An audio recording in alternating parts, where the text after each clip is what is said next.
Hey SOAR Stars! This is Soaring Through the Stars coming back with your weekly news. We're your hosts, Kayla and Anita. And in this week's broadcast, we're going to be talking about senior ads, Hispanic Heritage Month, and many more.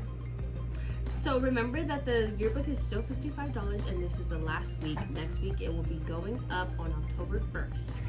Another reminder that you can still get your senior ads in for $125 a page. This is the last day. The last day to place an order is around November, so make sure to be looking for any more information. Hispanic Heritage Month is this month. You know what's coming up? Latino Knowledge Bowl! Latino Knowledge Bowl is this Friday. The finals are this Friday, guys. Make sure to support your peers at Eastside High School for the competition. Thank you to Ava Russell, Aaliyah Russell, Jaziel Cristobal, Ruby Ramirez, Samantha Sandoval, and James Bronchell. And we also can't forget the coaches. Thank you to Ms. Como, Ms. Mendez, and Mrs. Dawes for your support and guidance throughout the Latino Knowledge Bowl season. In other news, let's hear about our school population. We asked students and staff about their oral traditions. This is what they had to say. Alexander Favela here. This is a time where I got second place in math leagues, and it was the furthest my middle school has gotten at the Pete Night competition. Hello, my name is Fadi Delgado. What is a family tradition from your past or past generations? Well, my family comes from Syria. We immigrated to the U.S. around the 1980s. So one tradition that we have, it's a cultural dance. It's called the donkey. That's where it's like there's a certain beat to a certain song, and everyone holds hands together, and then it's like a move with your legs. So you kick, it's like a rhythm. So you do 2 steps, and then you kick out, you stop, and then you repeat that thing. And it goes around for maybe 10 minutes. So that's one of my traditions. It's a very popular dance.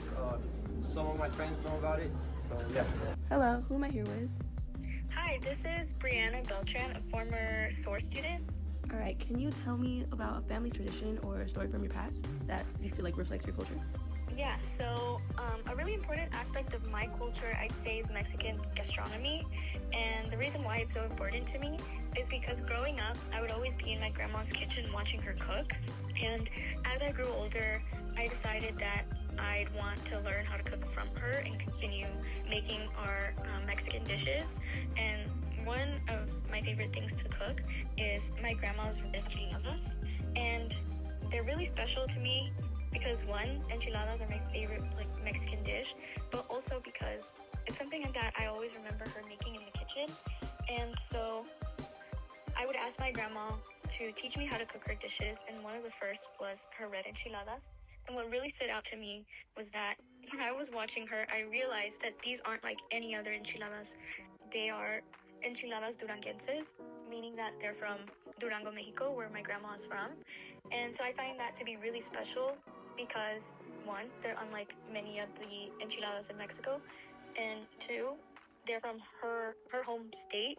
And growing up, she didn't really tell us a lot about her life in Durango, so that was the closest thing I had to her and her culture. And so what makes our enchiladas so special is that they actually are sweet, which you wouldn't normally expect from enchiladas. They have sugar, Mexican chocolate, cinnamon, and chile guajillo, and they're really fun to make, and they're really delicious. Yeah, so I would FaceTime my grandma every day, and I'd be like, hey, can you teach me a recipe? And our staple was mainly our red enchiladas. Unfortunately, my grandma passed away in 2021, and I decided that although she isn't here physically, I want her legacy to continue. And so the way I do this is, one, by continuing to speak Spanish. It's really important to me and my culture. And two, to continue making her dishes. When I moved to the city of Davis because of university, I would make them for my roommates, which it was very interesting because we all come from different parts of Mexico. So when they tried them, they were really shocked at how differently they taste. But in the end, they enjoyed it, and it made me really grateful to share part of my grandma's culture with them. And I hope to continue on her legacy with my children and teach them how to make it so that they can then, teach their children and so forth. And yeah.